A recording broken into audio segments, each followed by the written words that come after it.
Hello, and welcome to Casting Views, the uncle and nephew hosted podcast that picks a subject each week and, well, you probably guessed it by the name, we'll cast our views. I'm Dan, And I'm Lou. and we're going to take you through another thrilling ride of a subject. And I think it's quite a good one, Lou. This one, you specifically wanted to talk about it, didn't you? Do you want to tell everyone what we're going to discuss? Yeah, so we'd actually decided on this topic a while ago. It's going to be on influencers. And now, again, I'm going to caveat with the type of influencer that we're talking about. So, the influencer that I'm talking about is kind of the Instagram famous person, the person that's kind of famous by virtue of being famous, I guess. Okay, so I think again, just like last week, I think before we get into it, let's have a promo from our friends, so we don't sandwich it in between ranting and raving. This week, it's the "Fuck My Work Life" podcast. If you've ever had a bad day or a bad week at work, and I'm sure everyone has at some point, if not many of them, this is a podcast for you. It's hosted by J and K, and basically they share listener stories from around the workplace. What's cool about this one is they do encourage you to contact them either by Twitter, email, or even leave them a message on the phone for your stories, which they'll pick up in an episode. I listened to one of their older ones recently, and it was about interview questions. And having been for a few interviews, it kind of struck a chord with me in, about some of the bizarre things you can be asked. But anyway, enough from me. Let's hear from them.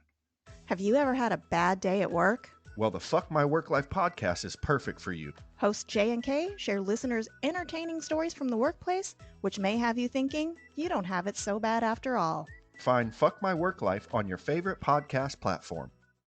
And we're back. Right. So, Lou, I can't wait to get stuck into this. So before before we do though, I mean, I know what an influencer is, but it's one of those things where it's kind of passed me by a little bit in terms of, yeah, I've just never really understood it. And I think your phrase of famous for being famous is nail on the head, right? What I wanted to do was I initially looked up the obvious what is an influencer, and the obvious line is someone who affects or changes the way other people behave, which kind of makes sense. But I dug a little more, and it's basically it really started in the early 2000s where marketers started approaching influential bloggers and forum moderators, asking them to promote products in return for freebies, and it then progressed to cash. It became really kind of kicked off when YouTube started in 2005, Twitter in 2006, and as you've said, in 2010 with Instagram, and that is now most influencers' platform of choice. There are a number of them who, and we'll get onto this, who portray a very carefully curated version of their lives, and that is called SponCon, so for sponsored content, which is brilliant. Sponcon. It led me to then digging a bit more. I was blown away by a couple of things, and we'll go into it now. So, by the end of 2019, so I know a couple of years ago, the influencer marketing industry was worth $8 billion a year. 8 billion. It's like GDPs of small countries. Yeah, I know. It's unbelievable. And a report by a group predicted that it would actually by the end of 2022, so this year, it would grow to 15 billion globally. The creator economy, which it's known by, built by those who post and monetize content online, employs more than 50 million people and is the fastest growing sector for small businesses in the world. But the next thing as well, so that was number one, 15 billion globally. Number two is what I didn't know, and it might seem obvious to some, but to me, it's sort of smacked me in the face. There is now a union in the UK for influencers called the Creator Union. And in the US, they've got a trade association called the American Influencer Council. I mean, in the backdrop, I guess, of what we're going to say, is there's a lot of money in it, and they're unionized. So, Yeah. yes, And let's go. And do you know what's mental as well is most influencers I would consider to be self-employed. So the fact that they have a union, I don't quite understand what they're being protected against. Is it being like abused by nefarious like agencies or advertisers? Is it protecting them from their own crap sponsorship deals that they might take? It's very strange, but I wonder if it is a bit more, like I said, trying to put some rules around it or protection or guidance for them. yeah. I mean, in reality, it's quite lucky that we chose to do this episode when we did, because there's been a couple of events, obviously, as you know, and that you've probably seen, and as our audience will have probably seen, all over Twitter. And they've come about recently, specifically with regard to Instagram influencers. Now, I didn't really know much about this first person, to be honest with you. Name kind of ringed a bell, and that person is Elle Darby. Any context on who she is? I think I know this one because you mentioned it to me, but I wouldn't have known who she was. No. Yeah. I mean, like I said, I'd heard the name, but wouldn't be able to place it for anything, Yeah. to be honest with you. And Elle Darby, over the past, well, really kind of week and a half, has been involved in what is basically just a racism scandal. There's actually no way to kind of like sugarcoat it. I won't repeat any of the tweets on this podcast just because I feel like some of them are actually horrific and I feel like it might take us off a platform. Yeah. So if you do want to go and read the tweets, you can obviously just go on Twitter and pop her name in and they will present themselves. But really horrific things. And they've all surfaced from about 10 years ago. Now, I said to myself, I was like, okay, well, 10 years ago. And I saw somebody do a breakdown of kind of what's been going on with her. And 10 years ago, she was 18 when Right. these Okay. tweets were made. Okay. So she was a grown woman. I mean, when you're 18, you can go out, you drink, you already drive at that point, you can do anything you want. You are responsible for your own life. Young, but an adult, right? Yeah, young, but an adult. So there is no, well, wouldn't be an excuse for it in any case anyway. No. But there's no even way for her to play on the thing of naivety because it's just incorrect in any case. Yeah. But there are some abhorrent tweets literally just turning around and saying that she just hates and despises particular groups of people. Like I said, go and see them for yourselves. But they are absolutely horrific. And then people did a bit more of a dive into her. So from what I can understand, she's basically just Instagram famous, has a brand with her partner, baby, do vlog, like short vlog type videos as well now, I guess. And they kind of come as a brand together. And in addition to the tweets and that sort of thing, her partner's also been caught up in it with tweets that he sent. Again, I would probably say less of them, but again, just of the same ilk, just abhorrent racist stuff, really. It's just, there's no other way to put it. He's also now been exposed for cheating on her and being unfaithful. And then she was also found, which is the least terrible thing of everything that she's done thus far, to be editing pictures of her baby that go online. So she's got what is like a newborn, really, really young baby. And she posted a picture, and then the partner posted a picture, and her one turned out to be edited because evidently, in the quest for perfection, as these influencers seem to Editing portray. a baby. A baby, yeah. So it was Okay. literally getting rid of like facial imperfections or like a freckle or something on a child. Like it's just really, really weird that she actually put an apology video out. And I think it's difficult because obviously everybody's taken it as it being absolutely stupid and like disingenuous because there was a statement that went out after she'd acknowledged it and it was just one of those kind of like notes paragraphs that everyone puts out for an apology. It's like the Yeah. standard thing, like will they come with a video, will they come with a notes app? I often play apology bingo, so I'm going to say, are they looking straight at camera but with a sad face? Yeah. Yep. Okay, check. Is the lighting not necessarily flattering? Have they not necessarily made themselves look like they would do in one of their pictures? Yep, correct. Make yourself look as run down as possible. Okay. Is there the odd tear here or there? Yep, absolutely. Started with watery eyes. Do they say, I was young, I've grown, I've matured, and I'll continue to learn? Yep, something along those Apology lines. bingo. We're done. There we go. We should do an episode like this every time there's a scandal with a celeb. We should play apology bingo. Apology bingo. Sorry, carry on. Yeah. But yeah, I mean, and in the statement as well that was put out prior to the apology video, it said something along the lines of, the tweets that I sent weren't a reflection of me at the time and aren't a reflection of me, aren't a reflection of me now and weren't a reflection of me at the time. And that's just a little bit strange because obviously it was a reflection of you at the time because otherwise you wouldn't have tweeted it. Like it was just Yeah, the biggest definitely. load of hypocrisy. It made no sense. Like I don't understand.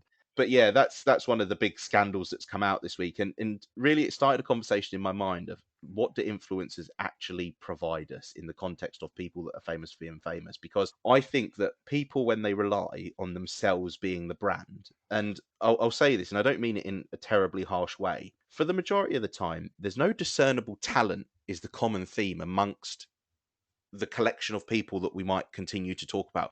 There's no discernible talent or skill that they have that is the reason that people tune into their content. And so as a result, with their personal brand being everything that they rely on, I feel like influencers feel that they can get away with it because they think, well, people love me for me because that's why they're following me. So as a result, anything that I do must be acceptable.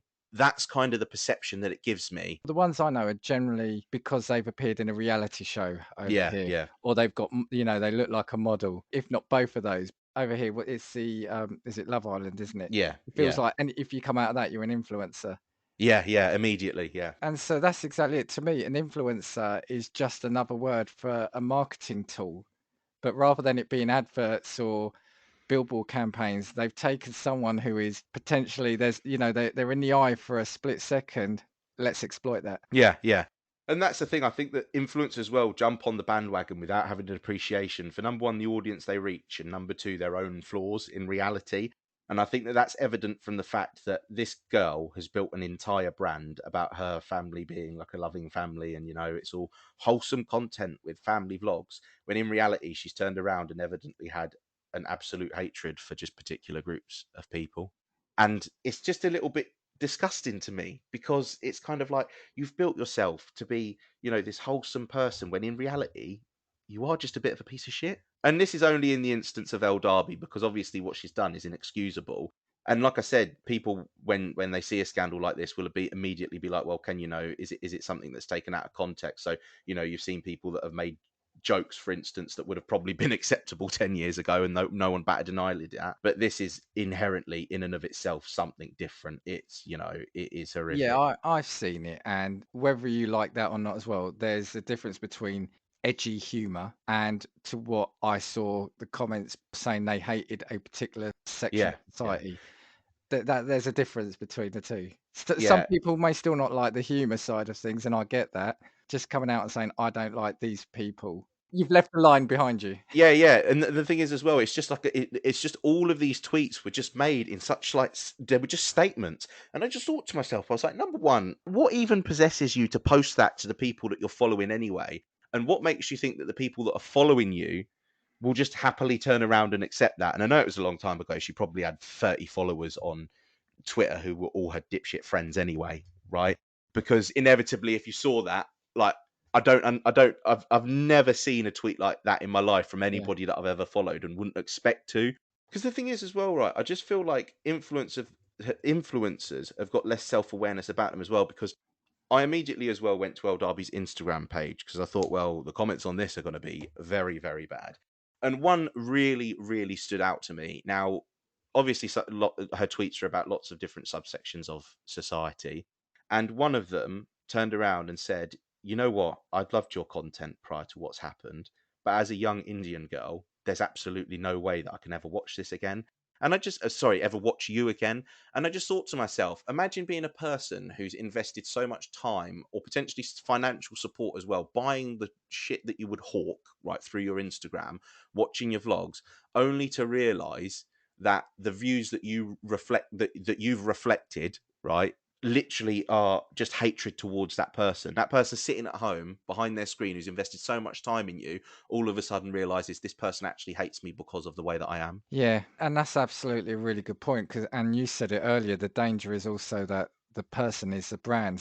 We won't go down the line of necessarily serious crimes, but often if it's a musician or an actor or an actress, if they do something that you don't agree with, well, you'll still watch the films or you'll still listen to an album because it's the music. You can almost detach yourself from the person, but you can't with an influencer Yeah, yeah. because they Because are that's the thing. that is Yeah, them.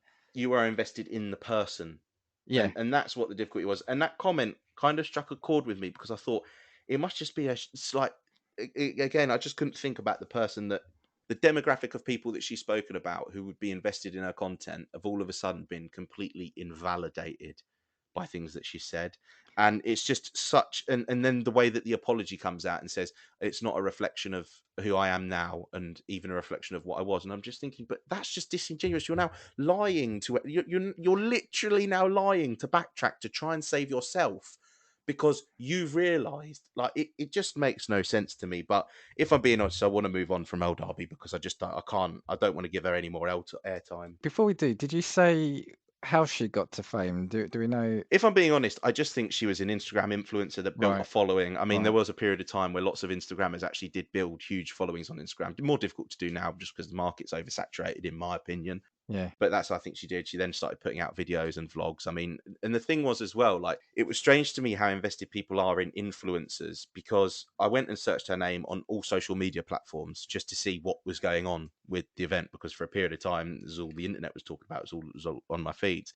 And I went on TikTok, and then mixed in with the like most popular videos or videos from months ago where, you know, people were making videos saying, oh my God, she deserves the world. Her family are so lovely and they're so beautiful. And oh my God, this is amazing. I just think, how stupid must you feel now?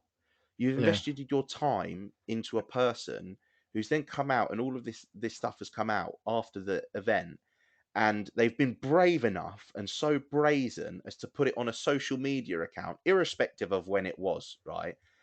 And how much of a knob must you feel because you've invested your time in this person now? Yeah, and then in the apology, like we said, the annoying thing is these apologies are never apologies.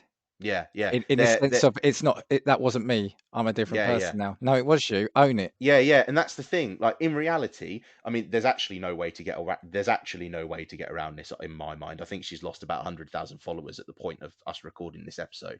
There is no way because I think they've been dropped by their management agency as well. But even for the management agency, they turned around and said, "Well, she's no longer being going to be someone that we can work with and sell shit products through her for." So it's the next cash cow I think the management agency is thinking about. But there's no way back for her because of what's happened. Yeah, it's just something that set me off, to be honest, over the course of the last thing. But I've always had it with influencers, to be honest. There's no discernible talent. I've always found it strange the level of investment they get, when in reality, it's all a facade. And I mean, we'll go on to talk about this because what she has shown you, and this is very evident in this example, given the context of what she's previously said on Twitter and the views that she's had, because again, if she's brave enough to put that online, what must she say behind closed doors? Yeah, yeah. Like that's what the thing is for me. It's like, I mean, in reality, it doesn't really get much worse than what she's put online. But what must she actually be like, just generally as a person at that Maybe point? some people's filters aren't like that. Maybe that was her, and it's just now because of, and it'll be something I'll come to later. Maybe because of her new lifestyle that's been managed out of her, or it's been managed to say no, that's your offline life. Yeah, But yeah, yeah. maybe earlier on that was her true self. Because in reality, there must be people in her life or close to her social media channels, because it's difficult to turn around and say that a person can change from that because of the nature of the statements. If I'm being perfectly honest with you, saying that you hate a particular type of person is mad, because what in your mind has justified that view and what in your mind will change it at any point. That's the Yeah. strange thing for me. For you to build that opinion, When they're paying you, when they're keeping you in your lifestyle yeah, that yeah, you yeah, want. That's yeah. and I'm sorry, but yeah, it's you love everyone if they're paying you. Yeah, yeah, and that's the thing. I just think to myself, you know, it's just kind of evident from what's happened how terrible of a person you must be behind closed doors and the fake persona that you've put up. Because what you've done is you've chosen to show screen grabs of your perfect life with your perfect family, and all of this darkness is hiding in the lurches. It's just it's a fucked up situation. There's no other way to put it. But yeah, I mean, I think that when we start talking about terrible people in our episodes, I don't know if we do like a regular 15-minute one to rank the worst ones that we've talked about. Or maybe we just keep it updated in the year like a league Yeah, table. yeah. Or we do do you know one of those In at YouTube tier 5, lists? Yeah, top of the pops. Yeah, do like a YouTube tier list maybe. yeah. Up 3 places. Yeah. Moving on from El Derby, there's also been another example that's kicked off recently, and obviously to a different context and a different level entirely, because, like I said, there's no coming back from what El Derby did, because she's evidently an abhorrent person. But the second scandal that everybody listening to this will have likely seen is Molly-Mae's podcast, or the podcast that she did with Stephen Bartlett. Yeah, I saw that. Well, I didn't see the podcast, but I saw what the media cut out from it. Yeah. Yeah, obviously the memes hit Twitter really, really quickly, as did the clips of particular aspects of the podcast. And to be honest, I'm always willing to give someone a fair shake and a fair chance, right? Obviously not with El Derby because she's a knob. With Molly-Mae, I thought to myself, I was like, well, I've seen the Twitter clips. So if we were going to do influencers, I wanted to give her a fair shake and turn around and listen to the podcast. So all 1 hour and 42 minutes I listened to. Wow. It was a painful experience because I'm not particularly interested in her. Did she manage to influence you into buying anything? I don't know She what she didn't manage does. to influence me into buying anything. Although there was an advertisement for Huel, which is like that energy drink, Oh, I yeah, think, at one yeah. point. It's all kicked off because Molly-Mae's basically given a podcast to talk about where she is in life, what she's achieved thus far, kind of how she got there. The clip that you likely will have seen, to our viewers listening at home or on the train or wherever you are at the moment, is likely her clip where she said that everybody's got the same 24 hours in a day. You know, she said that she didn't come from poverty or have struggle, that's fine. But she had the same 24 hours in a day that anybody else has. And you know, she's gone to achieve her dreams. She at one point said she has the same 24 hours as Beyonce does, as do we all. We all do have the same 24 hours as Beyonce. I'm just not beautiful and or have a good singing voice. I've heard you sing. I've heard you Yeah, sing. You're all right. maybe on the net we'll let go. But yeah, there was a big backlash for it, and so I thought to myself, well, I'll tell you what, I'll listen to the podcast. And to be fair, I didn't really think much else of it.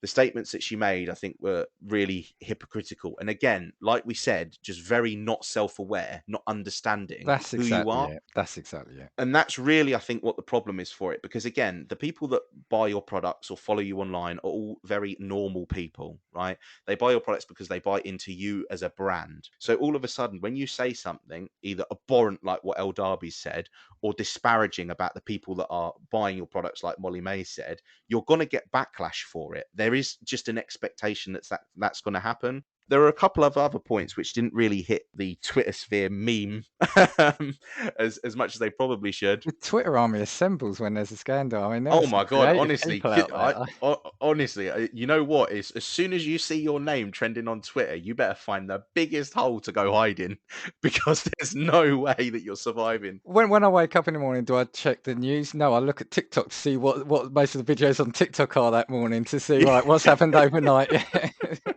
Sorry, go on. But yeah, there was a couple of other things that she said. I mean, they continued to talk about her being from a place called Hitchin, and you know, she was talking about, you know, a very small town. At one point, they said, "Oh, you know, small town mentality and that sort of thing," which I thought was a little bit offensive, just by virtue of the fact that I've got close ties to Hitchin, Yeah, we know and Hitchin.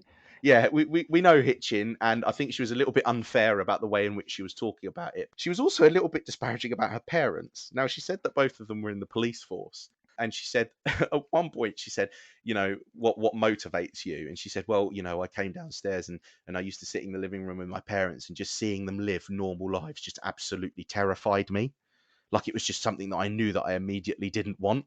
And I just thought to myself, I was like, your parents are the ones that have probably just presented you with an easy life, because she said, I've never had struggle or anything like that. I'm like, your parents are the ones that have put you with that opportunity to not have any struggle. I was like, perhaps it might be a little bit nice of you to turn around and just appreciate. Be a bit grateful. Because be grateful because you've not had struggle in your life. That was something that I found weird. And then something that I thought was a little bit hypocritical was she turned around and he asked her what she wanted to do when she was younger. And she said, oh, I wanted to get into performing arts, but really quickly turned around and, you know, realized that I did castings and that sort of thing. But, you know, it's such a cutthroat industry. I just knew that it wasn't going to be my thing.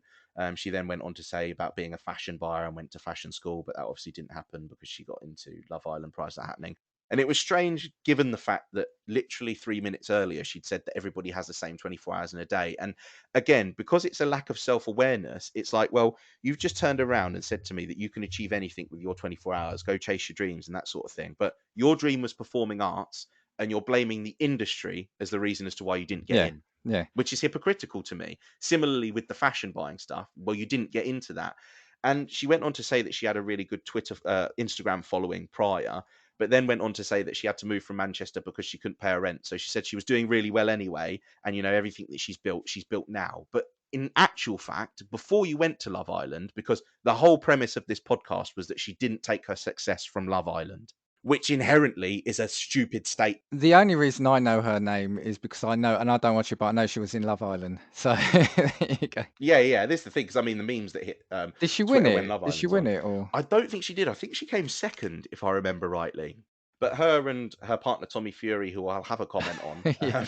I forgot about him. Yeah. coming up, obviously built a brand together. So as soon as she's come out of Love Island, she's presented with what are probably £100,000 brand deals with companies like Pretty Little Thing and fashion companies. I don't know. I don't use any of these companies anyway. And I just thought to myself, again, you're so not self-aware. You're turning around to your followers and you're saying, you know, I've built my £10 million brand of Molly-Mae all off of my own back. When in actual fact, no. Love Island gave you the platform and you were presented with business opportunities. Inherently, anybody else placed in the position that was memed as much as you were in Love Island would likely be in the same place, because we've seen very successful people come from Love Island in terms of influencers. And that's what I was going to say. just going back to what she said about she said a small town mentality, did she? Yeah, she did. She Well, did. Hitchin is in a small town. It's no London or New York, but it's not No, it's not no. like out in the sticks. It's not a rural area where they haven't seen technology or anything. Yeah, yeah, There's not an excuse there. The second thing about the parents, right? Okay, use it as motivation, but absolutely, like you said, don't say I wouldn't want to live like them. Just say they've struggled to put me in a better position to better myself. You yeah, you can say it like that. What she said, like we said, go back to the other person at the start. What that person said was really wrong. This one, while it is insulting and can be seen insulting, I think she's suffering from a case of naivety and, yeah, like you said, lack of self-awareness. I think, kind of what she's saying is right, and bless her, she was trying to defend herself by saying, "I'm correct though. There people have got 24 hours." It's like, yes, Molly, there are 24 hours in a day, but not everyone's got the resources that you've got. Not everyone's got the support network around you. She went on to Love Island. She got picked, and that's what made her. I mean, she might have done something outside that. Own the fact that you went on it, use it, and say, "Yeah, brilliant. That springboarded me."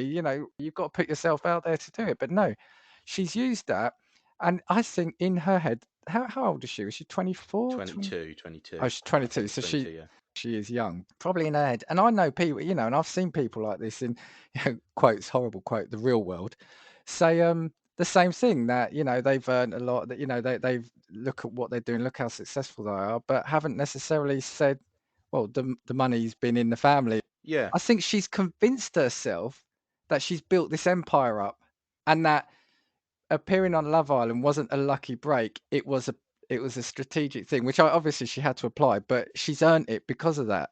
And I yeah. think she's then that's where you're offending people by saying you've all got the same time as me. No, you've appeared on that and you've become famous off of that. So lap it up while it's there. Yeah, and that's the thing as well. Like, I have got no problem with anybody that's wealthy by virtue of just having Oh, money, or it's absolutely. in the family, it's been inherited. I Good luck to honestly, you. yeah, I Good luck don't to care. you. I just think fortunate, absolutely fantastic for you. But don't be disingenuous about that fact. Like, you can't be a trust fund baby like Dan Bilzerian and then say I've made it all gambling in poker, because it's horse shit. It's disingenuous. No one believes you, and people don't respect you for it because you are lying to their faces. Yeah, And yeah, that's kind of how this comes across to me. And like I said, I mean, she is young, fine. But you have to remember also, she has got a team of people around her that make sure her image is perfect, who again should maybe be bringing her a little bit down to earth in terms of, yeah, Love Island made you. Because if she went on that podcast and said, you know what, I'm thankful for the opportunity that Love Island gave me because now this is what I have because of it, I don't think anyone would have cared. yeah, And that's the difference. But it was the 24 hours in a day, that's what it is now. And obviously there was a lot of talk about her and being the creative director of Pretty Little Thing. But in reality, Molly-Mae as a person and as an influencer is a very marketable person, yeah, right? She is a cash cow in and of herself. She's got the creative director job at Pretty Little Thing, one would assume, because it's a business decision for the company. It's a good working business decision. She benefits from it as well. Ultimately, it's money all round. So, you have to just turn around and be honest about it. Would she be the creative? She said that she'd worked with Pretty Little Thing previous to her stint on Love Island, which yeah, is yeah, fine, yeah. absolutely, because they do work with smaller influencers. But would she, bar Love Island, would she be the creative director of Pretty Little Thing? The answer is no to that question, and that's just the facts. I'm not saying I don't know her necessarily, but she could be a talented person.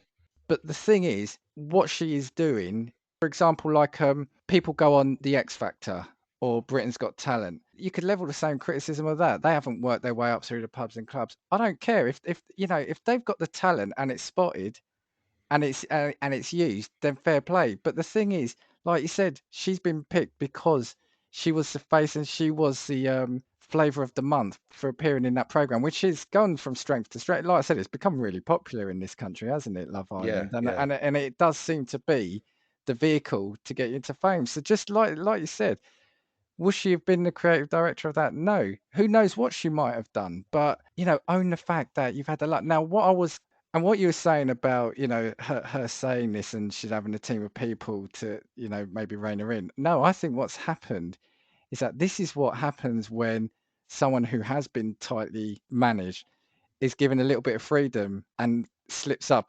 Yeah, yeah, yeah, and potentially believing her own hype and then thinking, yeah, no, I can do this, and has let a little bit of what she thinks come out. Like I said, I'm not going to sit here and, although it sounds like it probably is, I'm not going to sit here and berate her because I think it's just naive. yeah, yeah. Words have got power.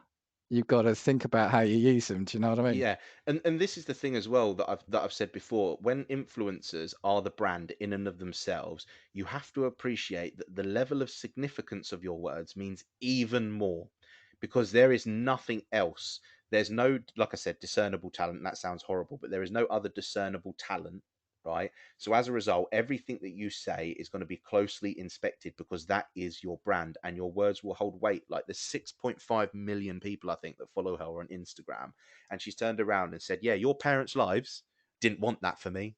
Yeah, Bit yeah, shit in it." Do you know yeah. what I mean? That is just really, really offensive to the people that are holding her on the pedestal. Also, it's a slap in the face to the people that are following her because basically what she's saying is, yeah, I don't want a quote normal job, Yeah, I which wouldn't want to is, live like you. yeah, which is what basically her followers are going to be having, right? A normal job. Yeah, and this is the thing. It's just that lack of self awareness entirely. And I don't know if it borders on arrogance, because I don't know whether or not I know of her well enough to turn around and make that claim. But if you were to look at this interview in and of itself, and there were a couple of good things from the podcast. She talked about abuse online and that sort of thing, and the way that she's cautious to portray body image because young women nowadays are really conscious of that sort of thing, and she doesn't want to portray that a fakeness around body image and that sort of thing. So there was a couple of things in that podcast that you could commend her for.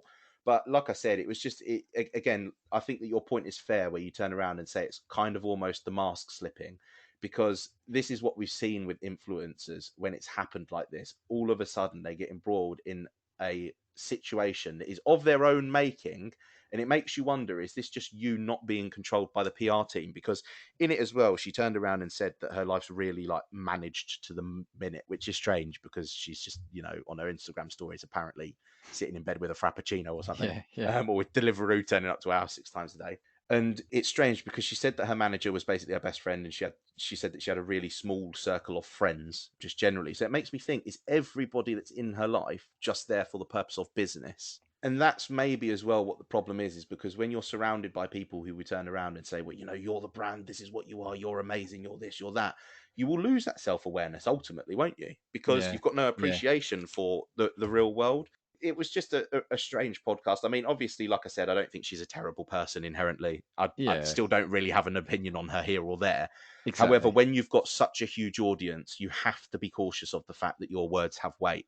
And to be honest as well, even with like the backlash that's come, I don't condone anybody turning around and going on her Instagram and giving her abuse, obviously. But you have to accept that people will have an opinion on what you say. Me and you doing this podcast, don't know how many people are going to listen to this, but ultimately we have to accept that if people don't like it, they might leave us a crap review. I know my mum will be listening, so hi, mum. Do you know what I mean? Like, oh, it's going to be a 1-star review there.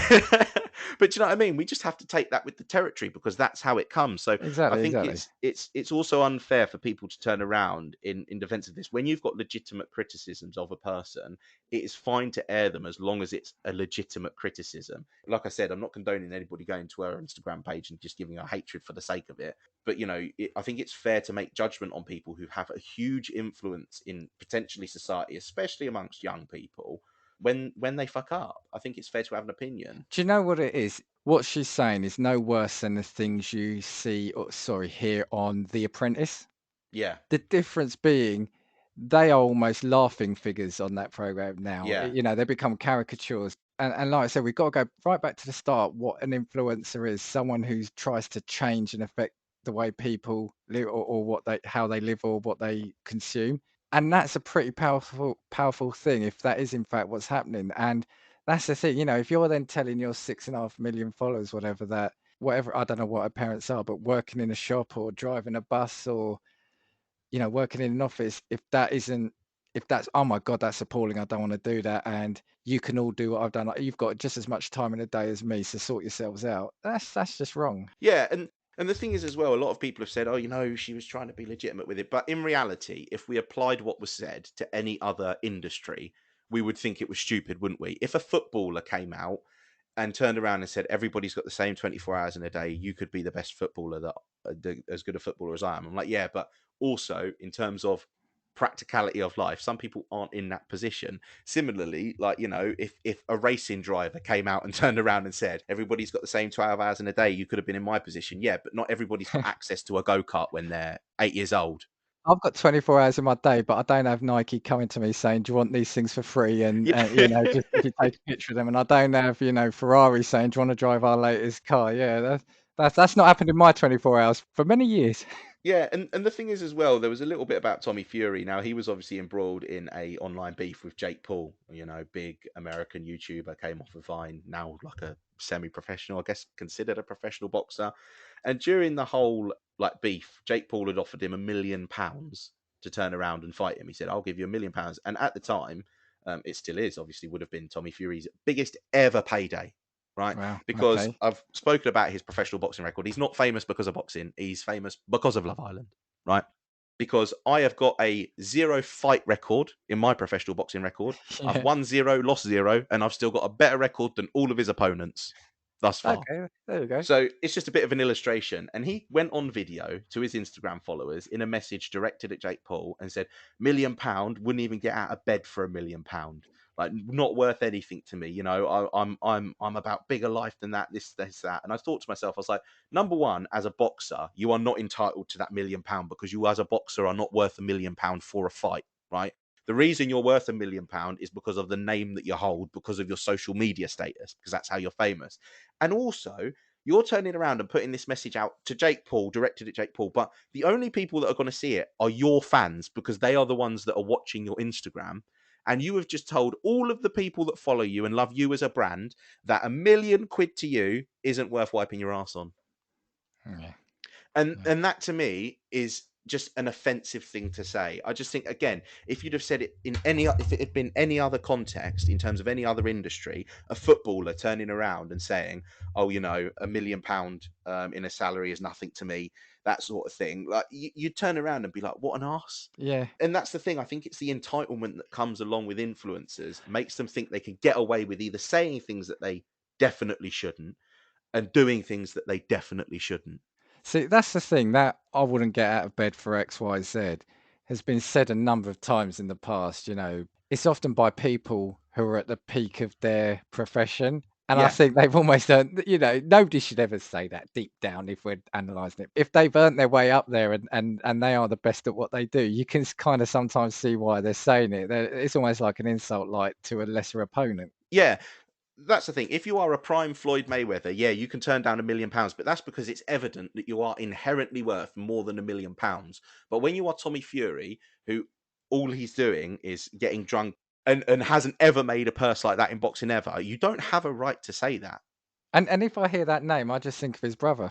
Yeah, yeah, and that's the So terrible thing, isn't it? That's the all. terrible thing. That's all. So yeah, he's not influenced me. But yeah, that's the thing. I mean, I saw an interview with Floyd Mayweather recently, just because he's the example that I gave, and he was talking about money and Yeah. what it meant to him.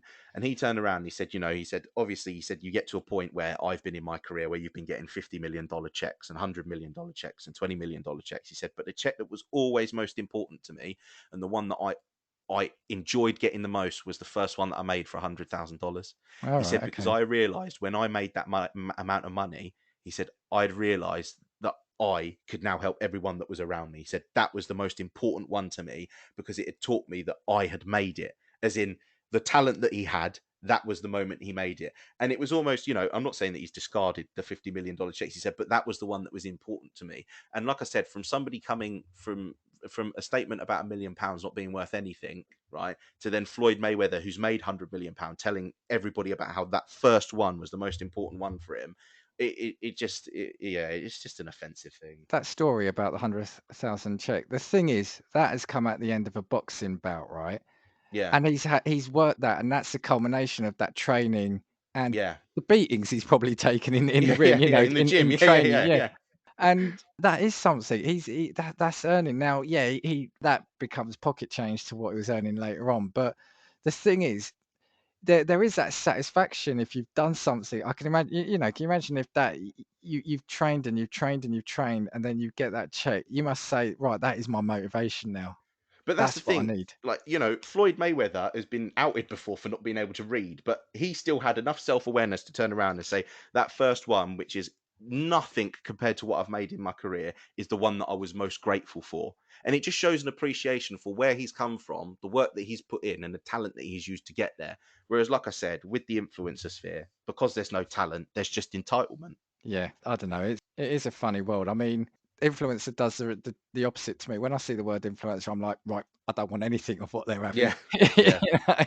I don't know. Was there anything else you wanted to say on those couple of examples? No, no, the examples were just really kind of just to lead us in. I know that we've been going for a while already, but Yeah, no, because yeah.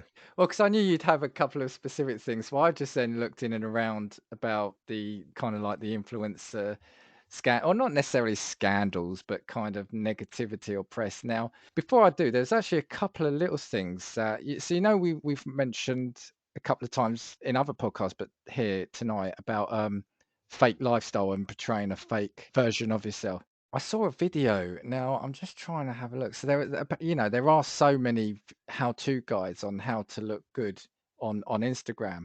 But there's this article I've seen. So there's a cottage industry of how-to guys that share tips for looking rich on Instagram, like a video titled "10 Ways to Look Expensive on a Budget." Right, which again, is kind of fair enough. And so I watched a little bit of it, but what I did have the issue with is she says these tips are to help you become the best version of yourself.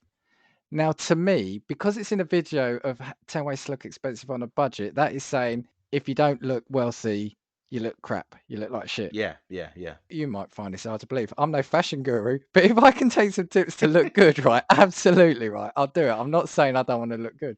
And you'll probably know a lot more examples of this than me, but there was a YouTuber who tried an experiment where he faked wealth on Instagram. So he was using Photoshop, etc., to put himself in private jets, driving, sports cars, standing next to celebrities. And at the end of a week, he'd landed a few thousand new followers just because of that. So, and again, it's like it's just fakeness wins. Yeah. And do you know what? Right, here's an example. Leonardo DiCaprio goes into a film, and I know that Leonardo DiCaprio in real life isn't Calvin Candy from Django. All right, yeah, yeah, Right.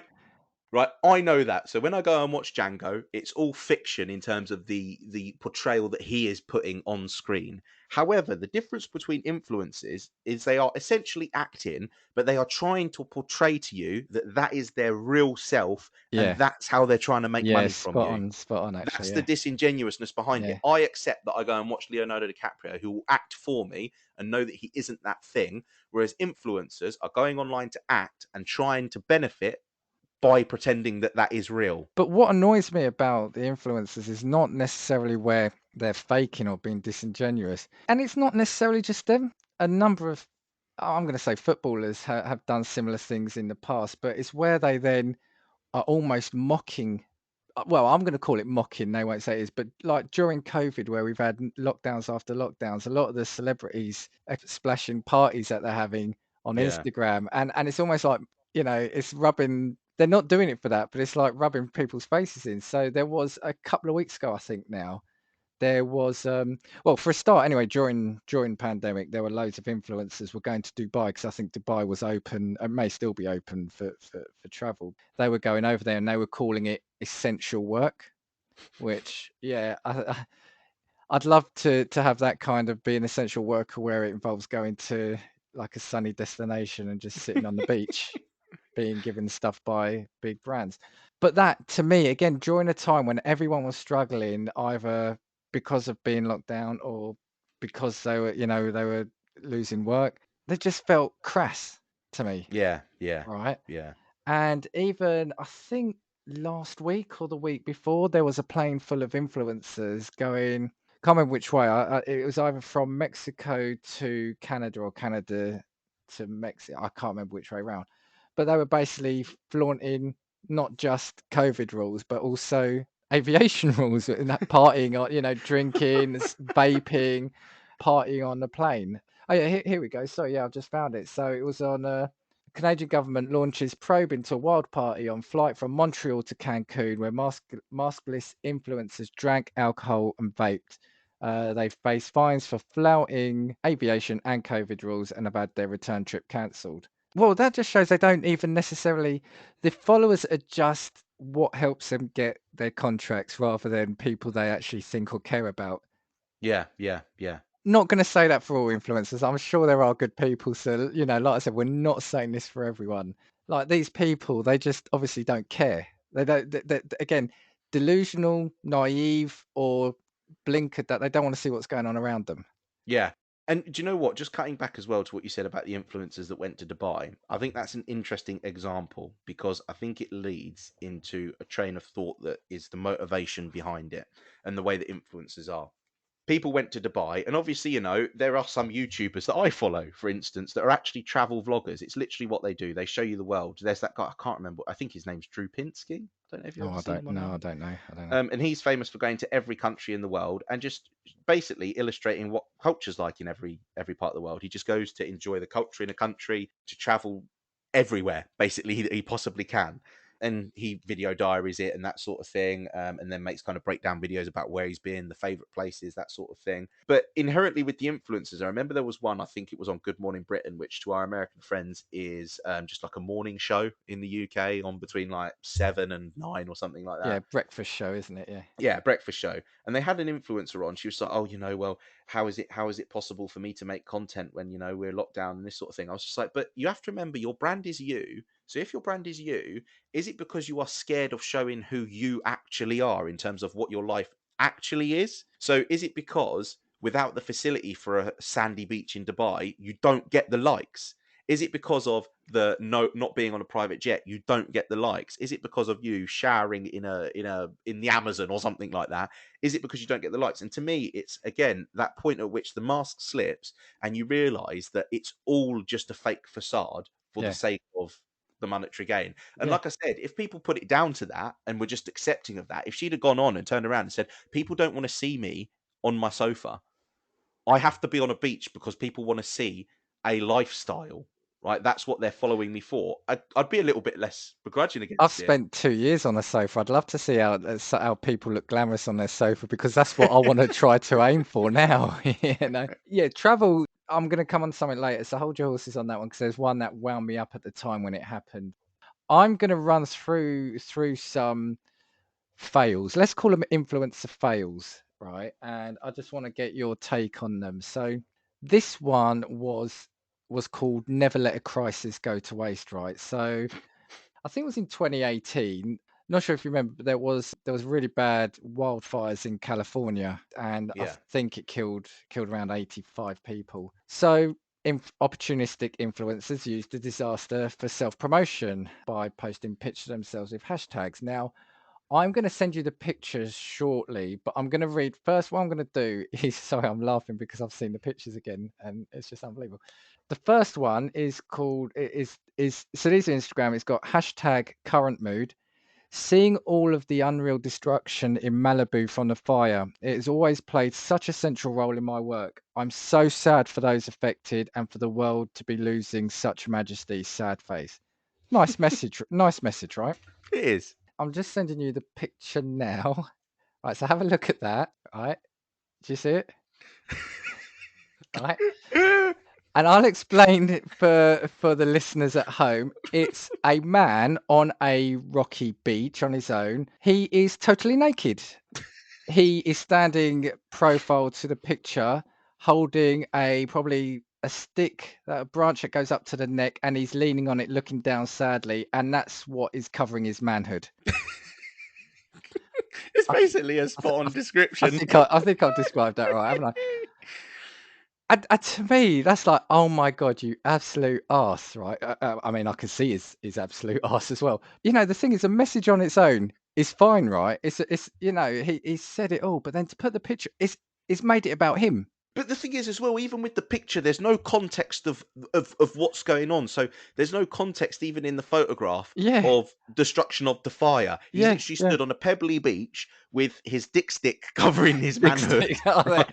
And Trademark, if trademark casting views, dick do, stick. do you know what this reminds me of? This is like if you buy Michelangelo's statue of David off of Wish and he comes in influencer form. Yeah, I mean, it's a nice photo of him, and he's got the physique to do that photo. But come on, to try and make out you're sad for the fires when you've made it all about you, mate, Yeah, in yeah, that one. yeah, And the second one, again, I'll do the same. I'll read the message. It says, praying for everyone who has been affected by the Malibu fires. I've been seeing the updates all day and it's so sad. Again, really nice. Now, here's the picture. Should be coming through now. And okay, it's been it's been cropped down, but from what I could see, it's of a lady in a two-piece workout suit, Nike suit, yeah. and in front of it looks like an office building. Again, pretty bang on description. Again, she's made it about herself, and the picture to me is a reality takes away from the words. Yeah, yeah, yeah. So Because it's again, disingenuous. It's yeah, a yeah, lie. It's yeah. bullshit. They could be, and I'm sure a lot of people do. They could be promoting support, help, donations for it. Not saying you want to put pictures necessarily of the devastation, but basically they've put portfolio shots of themselves on a tweet to support people going through the fires, and that's what I think is just wrong. It's just wrong. Do you know what as well? Do you know what I like in this too? Do you know when I spoke about who shall not be named El Derby at the beginning? Yeah, yeah. Bleep her name in the edit. Got no budget. I don't have a bleep machine. We're gonna have to get a That's why soundboard in we're the future. explicit. Yeah. When I said there was that comment from the person who said, I can't follow you anymore because of who I am. Imagine if you have lost your home in a house fire, or sorry, in a wildfire. You've lost where you live, and knobheads, right, are turning up, right, to where you are and taking pictures on the nearest beach to turn around and give you condolences. Like, it's just the biggest slap in the face, lack of self-awareness. And it's not even lack of self-awareness, because surely you must know that that's not right. Surely you must know at this point I shouldn't be promoting. They've made it about themselves. That's the thing. Do you know what it is? It's taking a terrible situation and not understanding that this isn't the correct opportunity for you to try and promote your brand as an influencer. And that's exactly the issue. Two people who Yeah. evidently must have no discernible Right. talent, as I said before, Yeah. turning around and building their brand off of the back of something that they should be aware of. But the thing is, I'm sure people do try to. I'm not going to say take advantage, but I'm sure people do look at getting involved because maybe it's all about profile, right? But what they have done though with that is they've made the disaster. They've turned it and made the post about themselves, not the disaster. That's the big thing. Is it's not about you. It's about the shared grief and shared devastation that's happening in that area. Yeah. Anyway, I want to move on because that one wound me up actually. The next three, to some extent, are probably not as bad, but they still show either the shady side, the fake side, or the negative side of influencers. So one, right, and this sounds funny, but there were two influencers who took part in an Oreo lick race. Right now, what that is apparently is they challenge each other to see who could lick an Oreo clean first. But what these two guys didn't disclose was that their content was actually paid for by Oreo's parent company. So whilst it's not necessarily the worst thing in the world, again, they're making out that they're doing this, oh, let's do an Oreo challenge, right? Let's do this, that. But they're actually being paid to do that. So it's like, would they do that normally? Do they like Oreos? No, you're making out that you're having fun, challenging each other to do something, mainly because you're paid. So being paid. So there is nothing almost real about that other than the contract you've got with a company to pay you to do that. Yeah, you just know as well. It's like one of those like stereotypical things. They turn the camera off and immediately spat the Oreos out because they were like, "No, can't. Just don't like them."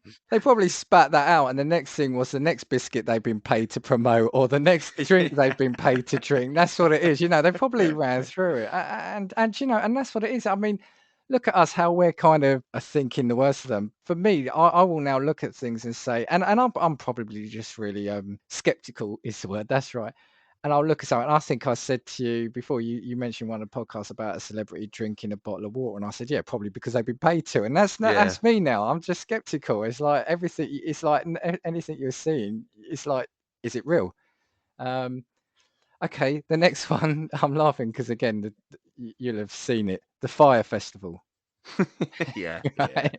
Seen the documentary, right? yeah, yeah. So whilst it was Ja Rule, and a tech entrepreneur, what the story was, and they were in the documentary, there were 63 of the biggest influencers were paid to promote the festival.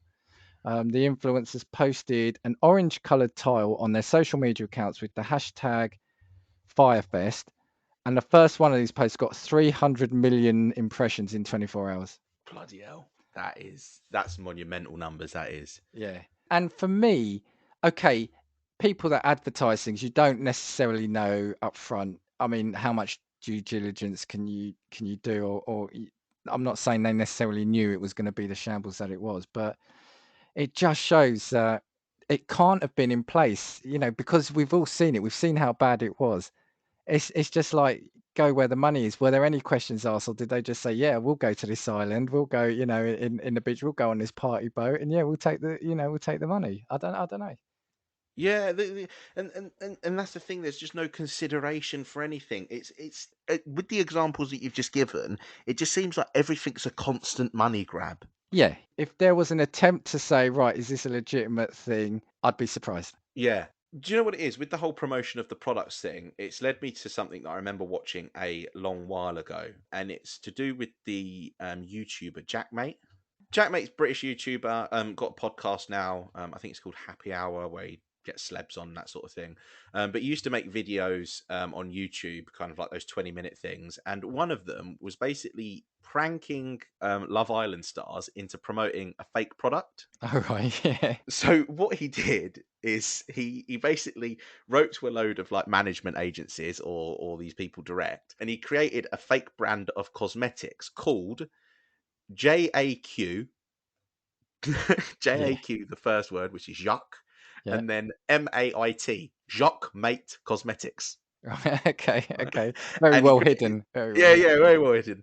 And he wrote to all of these celebrities basically endorsing the product. And I think what he did is he basically just took like Dove like face cream and stuff and Yeah. put it in these tubs, sent them a load of fake things, and basically just agreed a fee with all of these people. But I think on the website, he made a whole fake website. And I'm pretty sure he'd made like the creative director of the website and the brand, and then like the managing director, like people from history, but like Kim Jong Un like had Right, his yeah, picture on the yeah, website, and then yeah. I think at the very bottom of the page he literally wrote a paragraph which was something about the product being fake, and he said he was just like, if any of these management agencies and or influencers had read any of the stuff on the website, they would have known it was all fake. He Right, said, right. honestly, they would have just Yeah. needed to have read something, but they would have obviously just clicked on the website, thought, yep, this is brilliant, brand deal, 2 grand, here we go. And then he got a load of videos back of like Love Island celebrities promoting this like face cream in videos. And obviously he's turned around and he's just bullshitted them all completely. But it makes you think as well, right? And this is the thing, it leads back to the Molly-Mae thing. Obviously, this has all been set up through management agencies. Some of them have been direct as well. But again, even the management agencies are creating a world in which influencers don't need to think, because they're saying, you have got an opportunity to make money. You're going to do it. This is how we do it. Yeah, yeah. So they become terribly non-self aware, all because they're also surrounded in a circle of people that are just there to make money. And again, it's an embarrassing thing. I think one of the guys that did it was somebody who wasn't particularly popular on Love Island, got voted out really, really soon. But I think he actually tweeted at Jackmate being like, well done, you actually got me. He was like, fairs. Well, going back to what you were saying, though, it's because it's not a world they know. They didn't grow up or graft in this. They just been put in this. So it's like, okay, you're telling me to do this, fine, I'll do it. Yeah, yeah. Well, you'd like to hope that after that experience, the next couple, they'll probably take a little bit more seriously. Do you know what I mean? Yeah, that's true. That's true. But yeah, I just thought it was a really good example where you were talking about people just doing money grabs and advertisements of people that had just been duped. And again, in reality, just had no right to be Yeah, duped because it yeah. was so evident from the beginning. No, no, exactly, exactly. Now I've got one more, I'll say minor one before I go into the two that have wound me up in the past, right? Because yeah, we need more winding up now, don't we? This final one is, so we often see like giveaways and contests on social media. Yeah. Well, there was the case of, and this one was called, and this, try work out the clue here. Don't rig contests for your friends. This one was called, where and it was followers of an Irish beauty blogger and influencer thought something was amiss in a competition when this influencer teamed up with a jeweler to give away 2 high-end bracelets. After she announced the winners of the two luxury pieces of jewelry, fans noticed something was amiss. One winner was the girlfriend of the influencer's brother, and the other winner was her best friend. I mean, coincidence? Coincidence? Did just them two enter? I don't know. Yeah, maybe they did. Maybe there was Yeah. just a lack of entries. You never know. I mean, I don't know what the odds of winning the two entries being two people that you know immediately. Yeah, I mean, do you know what? Yeah, let's disregard that because we're just doing a big disservice. The fact that her brother's girlfriend and her best friend won the two prizes of high-end luxury bracelets, I'm sure there was nothing dodgy going on there at all. But do you know what it is as well? I mean, I don't know if the company's been involved in that because it's also terrible for the company. So Yeah, if you are yeah. the company involved in running this competition to give stuff away and it's the influencer that's turned around and fudged it like that, it looks horrific for you as well. Yeah, oh, absolutely. I mean, that's the thing. We're just looking at it from the point of view of the influencer, but I do wonder the brands, especially if they're smaller, more local ones, if they have taken a hit. Right, let's get on to the ones that are going to wind me up, right? Instagrammers and influencers taking a piss out of their followers, right? I think this couple take that prize or can take that title. So I think it was a few years ago. It was a pair of Instagram influencers being heavily criticized for asking their followers and members of the public to fund a vacation, right? So, okay, you think how much is it part of it or whatever? Self-described lovers, travelers, and dream chasers. Oh, it's quite romantic, really, isn't it? Yeah, this couple, I won't go into their names. They ran an Instagram account where they had 34.8 thousand followers. So decent showing. The couple announced plans for a tandem cycling trip to and through Africa from Germany, but they asked their followers to help, right? And it's like, here we go. We think how much they're going to raise. They asked to help raise 10,000 euros, which was $11,215 for the vacation. I mean, there's just no shame. Now, I'll come on. Let me give you the rest of the details, and then we can just basically say what you want about them. So they set up a GoFundMe page for the trip, and on that they said basically we want to take you all on this huge adventure, a celebration of life as we ride freely across mountains, by the sea, and through metropolitans. We will show you the beauty of this planet and its inhabitants, but also the ugliness. They continued. We need you. They then said they needed funds for both preparation and for the trip itself, explaining that the money would go towards the bike and gear, food, accommodation, internet, and SIM cards in every country so they could keep their followers up to date, and insurance and emergencies. They added every dollar, every message, every couch or garden for our tent. Any help you can offer will help us go further. At the time of writing, 6 people donated to the couple's cause, taking the total to €200, $224. And the last line I've got in this, they had previously discussed their unemployed status, saying, I have seen and done too much to just go back to a normal job. Have at it. It's just disrespectful to the people that you've asked to donate because they're all working normal jobs. And you know, with this one as well, right? That is two people who are again lying about their intentions because it's all about, oh, I'm showing you the beauty of the world, this is that. When in reality, that what they want is they want the funds to go and do the trip, is what they want. If you turn around and say, we can't afford to put this content out to you, but with your help, we would be able to, even if it was framed differently, I'd be less begrudging of it. But again, it's fake because it's, we're going to show you the beauty of the world and this is what we need to do it because we want to take you on this adventure. No, you want to go and have this experience, but you don't want to pay for it, because if it was about the content and taking your audience on it, you would fund it yourself, wouldn't you? By working your Yeah, normal job to go and fund absolutely. it. Yeah. My God. And that's the thing for me. There's two things. One, the arrogance. Two, yeah, that last line. I've seen and done too much to just go back to a normal job. It really is a slap in the face to everyone. If they had just said, "Look, we're going to be going through these countries. Can anyone put us up?" I haven't Yeah, got an issue with that. yeah, Backpack yeah. it, whatever. But asking for that as well as 10,000 euros, $11,000 is just unreal. And also, yeah, the people, if there are people then honestly that want to see live their lives through them, it's there were 6 people that donated. Well, I actually just jotted it down now. It's about $35 each as well per person. That's who are these 6 people? You know what I was going to say is the fact that they just think they can command money because they got the followers, and that they think maybe they'll pay to see the pictures that they're promoting. So, you know, let's look at podcasts, YouTube. There are so many people providing content for free, Yeah. basically. And, if people want to chuck us money, we're open for offers. Really good free content out there that people aren't asking money. And then people that are just famous for putting pictures on Instagram want you to pay $11,000 to them so they can go on a trip. And then potentially also benefit them because they'll make a deal if they get any more popular to turn around and have something sponsored in one of the pictures that you've paid for them to take. Yeah, yeah, it's We're unreal. like, to those 6 people that donated, Google Images is actually free. Like, you can Yeah, even go and Ask Jeeves. Like, I'm sure Ask Jeeves even has pictures of like what the world yeah, looks like. yeah, Like, whatever browser you're on, Google's yeah. free. Photoshop. Yeah, yeah, Have a look honestly. at that fake vid that the guy did, where he put himself on beaches and next famous people. Watch that and then do that. The last one, and this winds me up, and this shows the kind of the nasty side.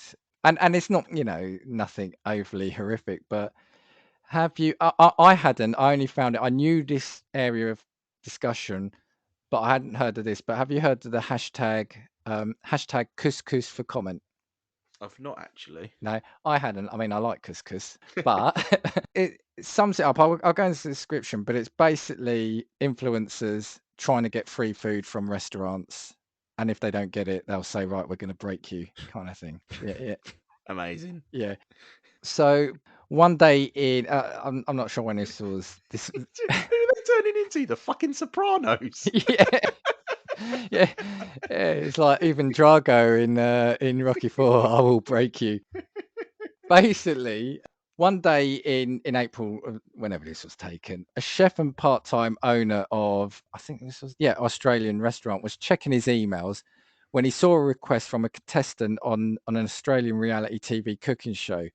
She wanted to dine for free in his restaurant. In return, she would post some stories on Instagram, giving him exposure.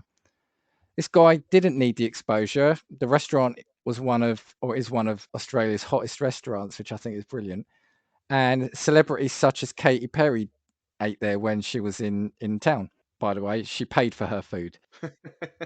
And his own Instagram account actually had more followers than the influencer, right? So he posted a response to the request, and that went viral. And what he said was, "How about you do the right thing and pay for your meal like everyone else? You do not generate any hype or actual dollars for any business you post about. The Australian Tax Office, suppliers nor staff care about exposure. If Katy Perry can pay for a meal in my restaurant, so can you. Good luck with your depressing demo at the shopping centre down the road." Amazing. Give this man a Yeah. medal. Before I move on to other things, he said the reason why he was devastating to her is not because he's a bully, but it was disingenuous, and that's exactly the words you said. It was Yeah. disingenuous of in collaborating with them. And also, they didn't do any research on the restaurant or himself, because if they did, they would have seen he had far more followers than any of them. That's the best bit. Imagine the restaurant you're trying to get free food from is still more famous than you. Yeah, I mean, he should have said, "I'm going to post negative stories about you because I've got Yeah, more he could have followers." turned around and said, I'll get my followers on my page. Just popping over here to England, there's a chef who runs three venues actually in St Ives, Cornwall, which is a very nice part of the country. Told the Guardian that approaches he gets from influencers can feel like blackmail.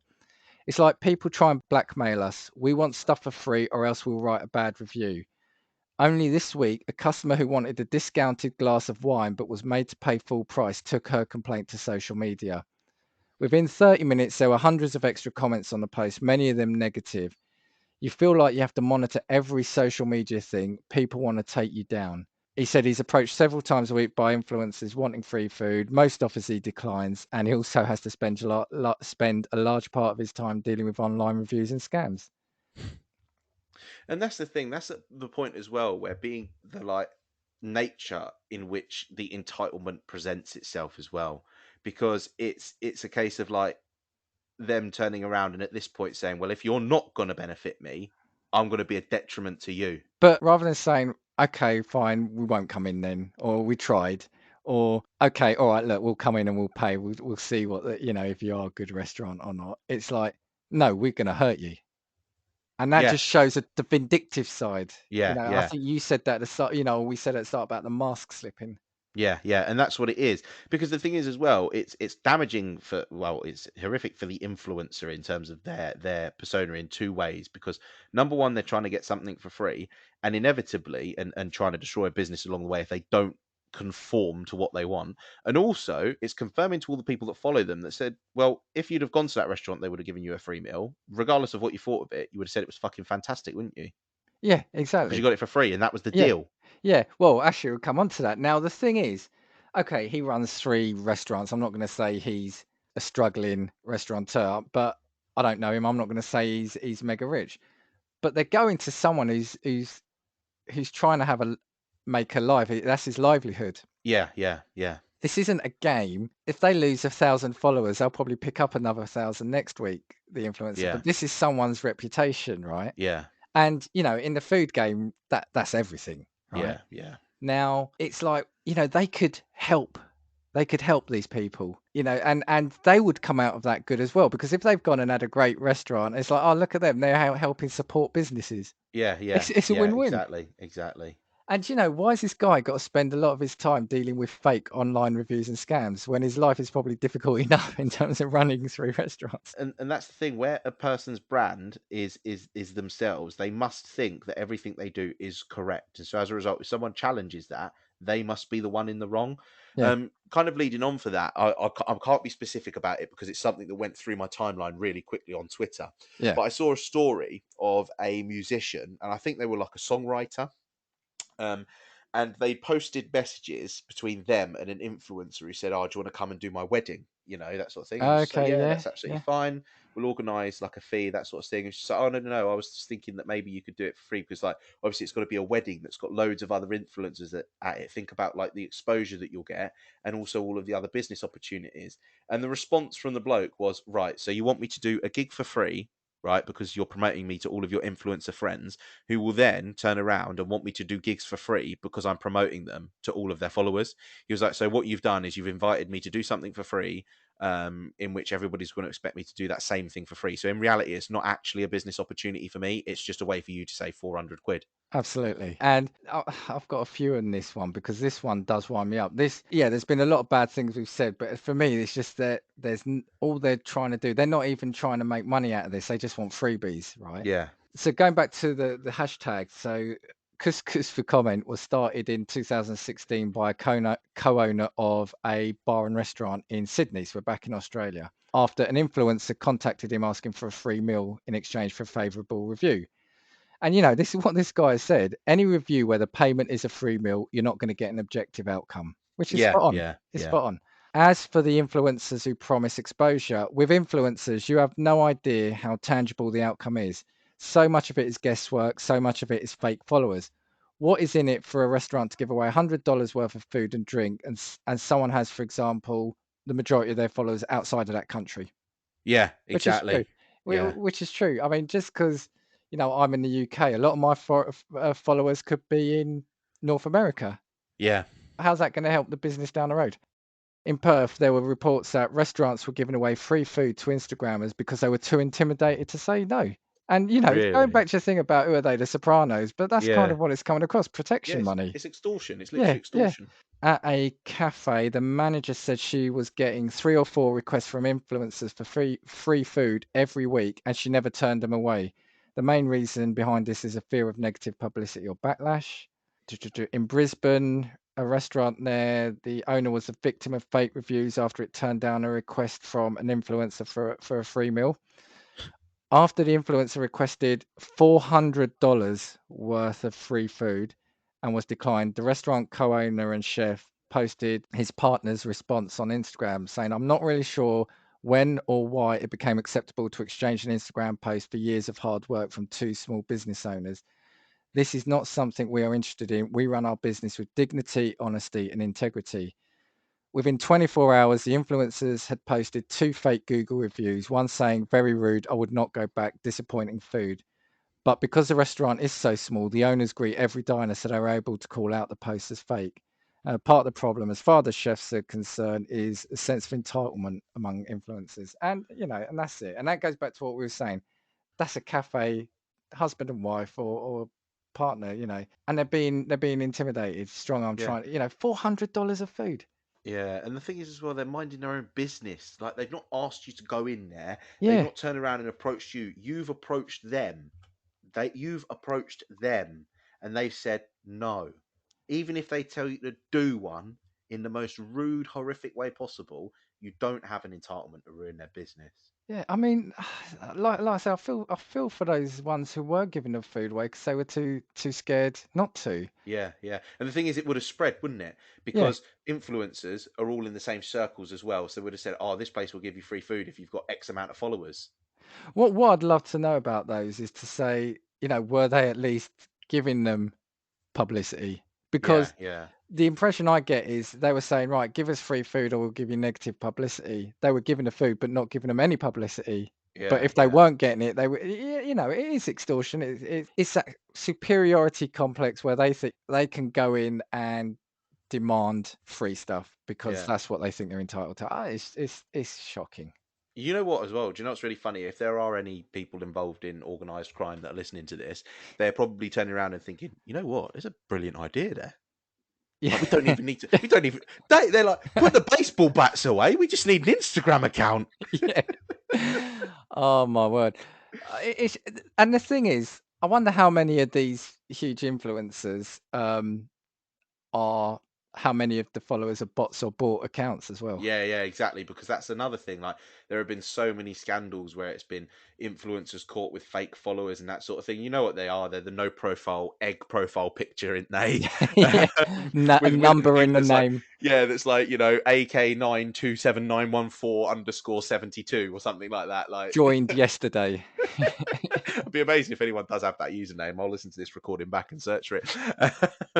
But yeah, that's the thing. Like, it's all so fake, and it's difficult for me because it's all of the fakeness is what buys people's investment, Yeah. and they're just being sold a lie. It's strange. I mean, like I said, I don't have any personal investment in any influencers who are, again, the type that are just famous for the sake of being famous. So I don't understand it. So if you are listening to this, have a look through your following list. If any of them do pop up, have a think maybe about what that person's I thought you were intentions I, are. I thought you were going to say have a look at yourself, have a look into your soul. No, And no, no, no, no, no. I thought you were going to. Have a look at your following list. See how genuine the people that you are following on there are, and But then it have a might be look at something. yourself and have a Yeah, look but at then your have a look at soul. yourself. And if you are listening to this and aren't following us, click that follow button on us, because we wouldn't lie to you like that. I don't Yeah. spend my days on a beach in Dubai. But if you want to give us 10,000 euros to do so, we'll take pictures and Yeah. show Sure, you. sure. Yeah. Why I not? mean, what I was going to say is, and absolutely, and I'm always trying to be on on the balance side. I'm not saying, and we're not saying every influencer is like this. I think it is that warning sign that it is a very unsure line of work. Let's say that Yeah. in terms of the people, the responsibility that they can and probably should have. I mean, so I'm not saying everyone's like that, and we've got currently 780 followers on Twitter. So if anyone wants to give us a contract to put anything on our Twitter timeline or an ad, we'll take a contract to put an ad in this highly listened by our family, at least, podcast. But yeah, no, that's me done. Lou, is there anything you want to say before we finish up? Yeah, no, like I said, I just don't really understand the investment in the influencer for the sake of influencing. It's just a weird. It's always been a bit weird, and I don't know if you'd said it previously, but I think this came out of you when we talked about this episode in general. I think that you said that all of the issues with influencers, whilst we're saying it's not every influencer, they are common enough that it feels like it can be a problem within that industry. Yeah. So I think that that's the stance that I'm willing to take. I look at all of these influencers now with just like the just with skepticism, because I'm going into it with the attitude of this is probably all nonsense, basically. Yeah, that's it. I think if I see an artist creating a fake piece of work, I don't necessarily think every artist is a fraud, but right now I am really skeptical about when I see someone called an influencer, Yeah, yeah, yeah, and that's probably more on me, right? But look in the little bit of time we've taken to research everything we've found, yeah, yeah. And this is the thing. I think and it's just touching it's the tip of the iceberg, right? yeah, and that's the thing because, like I said, similarly to linking back to the first example that I gave, that's what we can see. Imagine what's behind closed doors, Yeah, yeah. and I think I'll leave my piece there. Well, with that guy in that picture, we don't need to imagine what's behind closed doors because he's put it out all on show in that tweet. Yeah, Uh, my God, unbelievable. Size of the stick, it couldn't have been cold on that beach. yeah. Well, anyway, yeah, I'm leaving it there. Right. Before we go, remember what we said at the start. Have a listen to the Fuck My Work Life podcast if you fancy listening to, a really fun podcast. For us, if you've liked the show, or even if you haven't liked it, give us a rating. Leave us a comment, rate, and review where you can. Let people know about this. Spread the word about us. You can get in touch with us if you want to let us know anything, what your views on influencers and the whole scenario we've discussed. You can email us on castingviewspod@gmail.com. You can grab us on Twitter @castingviews. And we'll finish with, we know there's a lot of podcasts from which you can choose. So we thank you for listening to Casting Views.